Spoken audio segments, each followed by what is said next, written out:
UNO has had a sister institution, sister university relationship with Kabul University since 1976. It was the very first sister university that UNO ever had, and same thing for Kabul University. The UNO School of Communication and the International Studies Program has a $1.3 million grant from the State Department, the U.S. State Department, to work with Kabul University and their Faculty of Journalism, which we would call a College of Journalism, on restructuring and revising their journalism curriculum.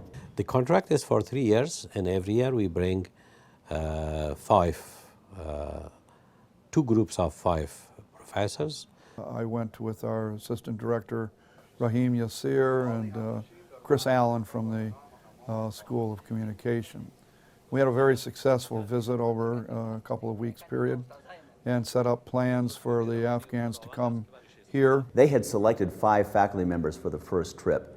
I went over to do the final interview of those 5 to make sure that they were the ones who we wanted to come and who would get the most out of the program. One's a female, the others are male, and they're all kind of veteran members of the college and formerly Department of Communication, which, by the way, was always a relatively strong unit at Kabul University. These people are fairly well grounded in the whole concept of journalism and mass communication. And Kabul University used to have a very strong Department of Journalism, as it was called then.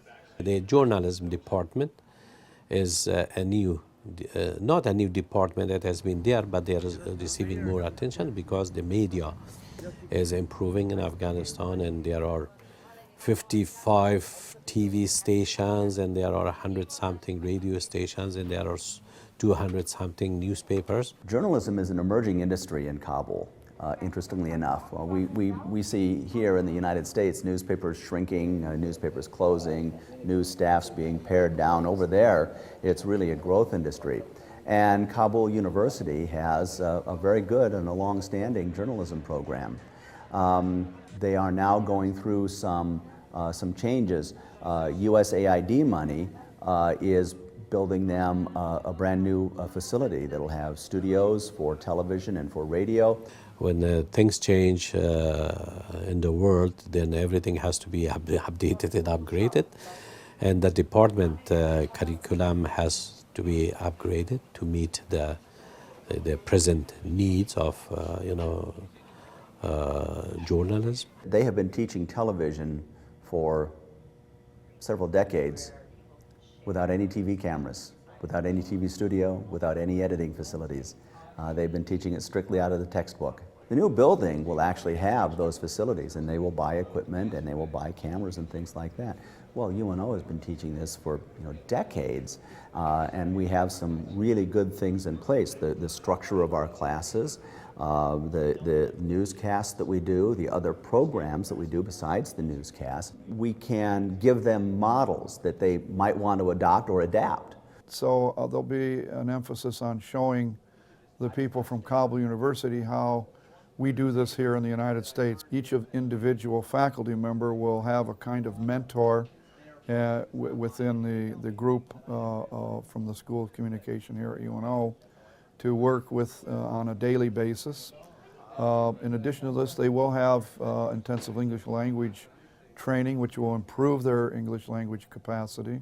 That will be something that will be done primarily in the morning, and then working with UNO faculty and staff and students in the afternoon. We put them in the host families, and then we put them through some intensive language classes, and at the same time the journalism department or School of Communication here help them getting the knowledge and experience, and also arranging the meetings and visits to various media centers in Nebraska. It's really important for me and my colleagues to remember that these are our faculty members. Some of them have been teaching journalism for 20 or 25 years.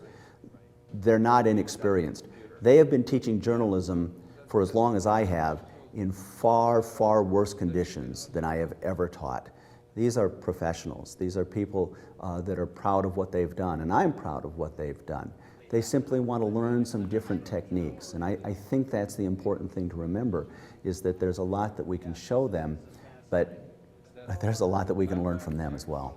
The professors and the students of the journalism department at Kabul University come here and learn new things, and gain a lot of knowledge and experience in their areas, in the area of journalism, and they go back and transfer it to their students at the department over there.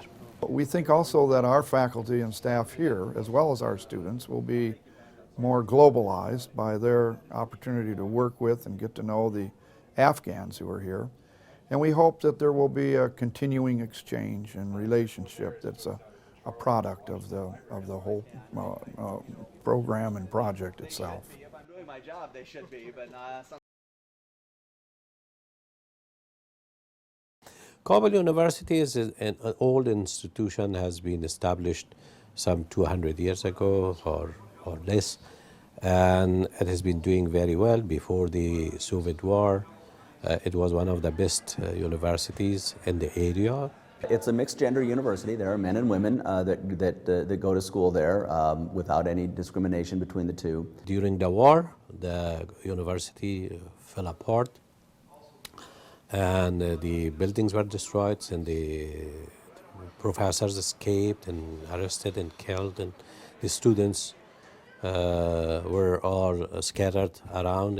But since the establishment of new government in 2002, it has been shaping up again. The buildings are coming up again. The enrollment is increasing. The professors are returning, and the instruction is getting better. The building that houses the Faculty of Journalism is completely unheated. There is no central heat at all. A few of the rooms have little space heaters that really don't do anything. So when I was there in December, they were taking final exams. I don't know how they took the final exams, because quite honestly, I was freezing when I was in there. And how they concentrated through that cold to take an exam, I have no idea.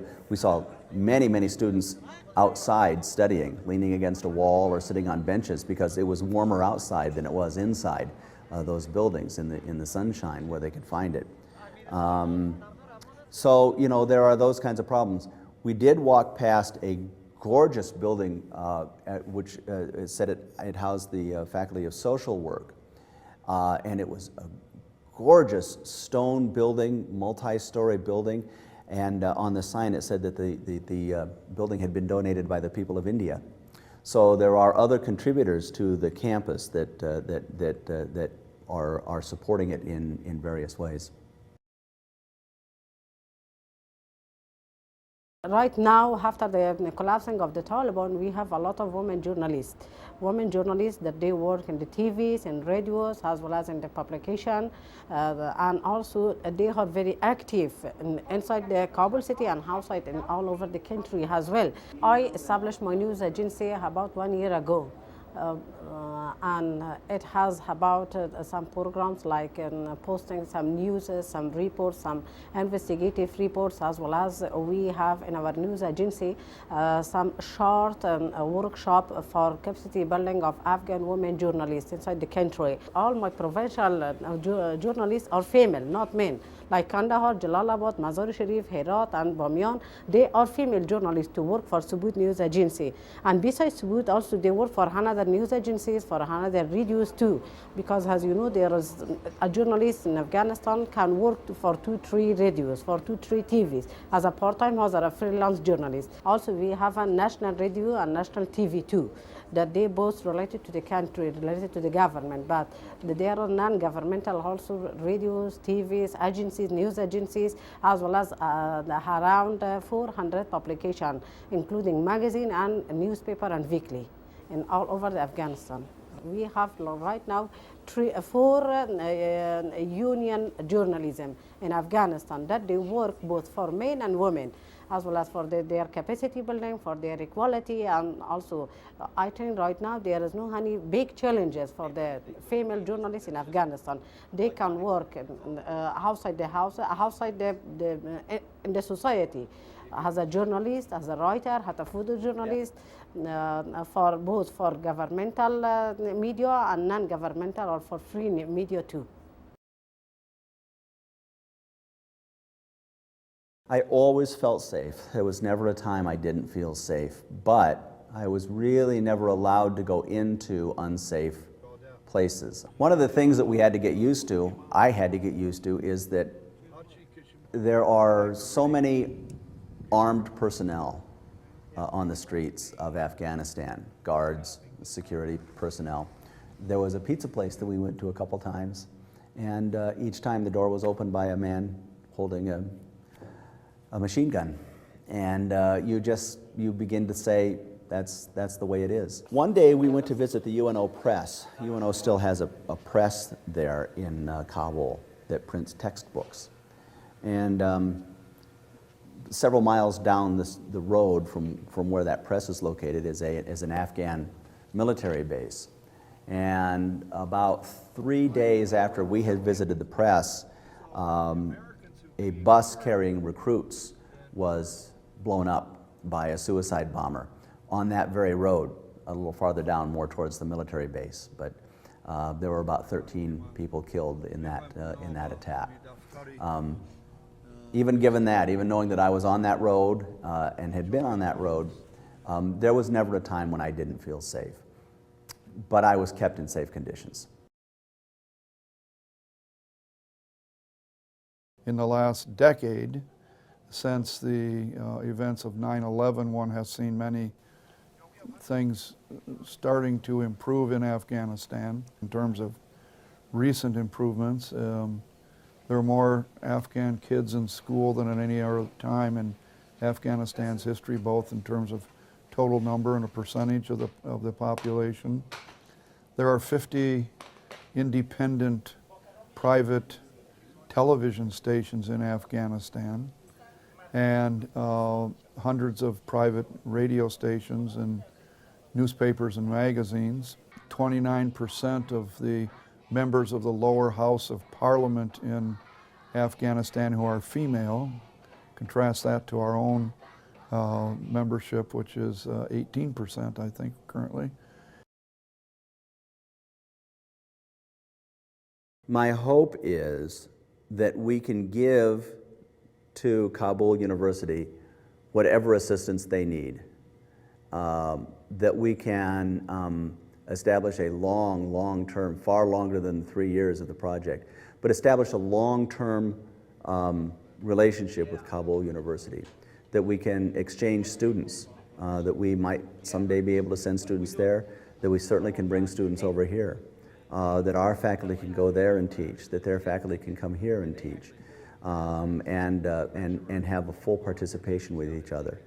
And I think more than anything else, just a deeper understanding of the deep and rich history of Afghanistan, and an understanding of the people, and a better, I guess, just maybe a better grasp of what that country is like and what its potential is.